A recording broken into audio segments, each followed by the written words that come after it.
Time now to go inside TMZ for all the latest from Hollywood, and with us as always is Dax Holt. Good morning to you, Dax. Good morning. Hey, so let's jump right in. The Conrad Murray trial began yesterday, and already a ton has happened. The prosecution even opened with an eerie photo of MJ right after he died, right?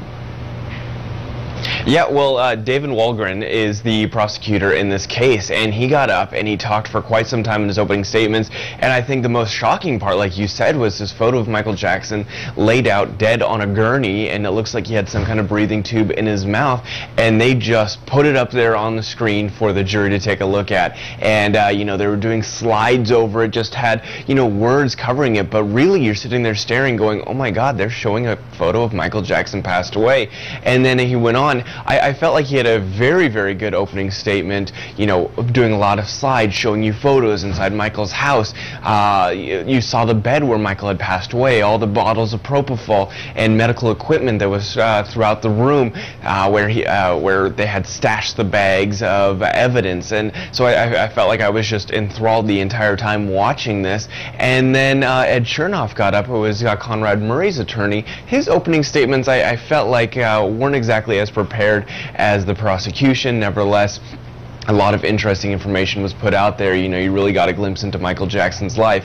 But that's not where it ended. The CEO of AG Live got up there. Kenny Ortega, who was the director of the This Is It tour, got up there. You know, they really, everyone was very adamant about saying that, you know, Michael was the one who wanted to do all of these shows, add on, you know, it wasn't just for money benefit for AEG, but Michael was the one who wanted to beat Prince's record of the most shows sold out ever in the Guinness Book of World Records. And so obviously there's a lot more to go through. This is just the beginning, but it's been quite fascinating to watch. Very telling for sure, and that testimony resumes this morning, so I'm sure you guys will be covering that as it happens. Let's talk about Mel Gibson if we can. He's taking issue with a document filed by Oksana's lawyer. What's going on now with them?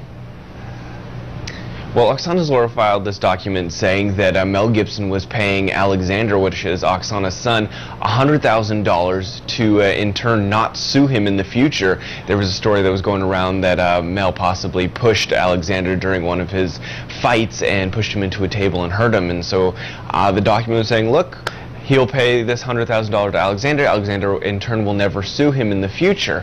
Well, Mel responded to that saying, once we put that story up, saying, absolutely not. I gave Oksana $250,000. However, she wants to deal with that money is her deal. So if she wants to give $100,000 to him, that's cool. But I was not paying him off. Interesting. Let's hope that's the last we hear of Mel for the week. But Dax, as always, thanks so much for joining us. And you can, of course, catch TMZ TV right here on Fox Providence at 7 p.m. And for more info on any of the stories that we just talked about, you can head to our website at foxprovidence.com.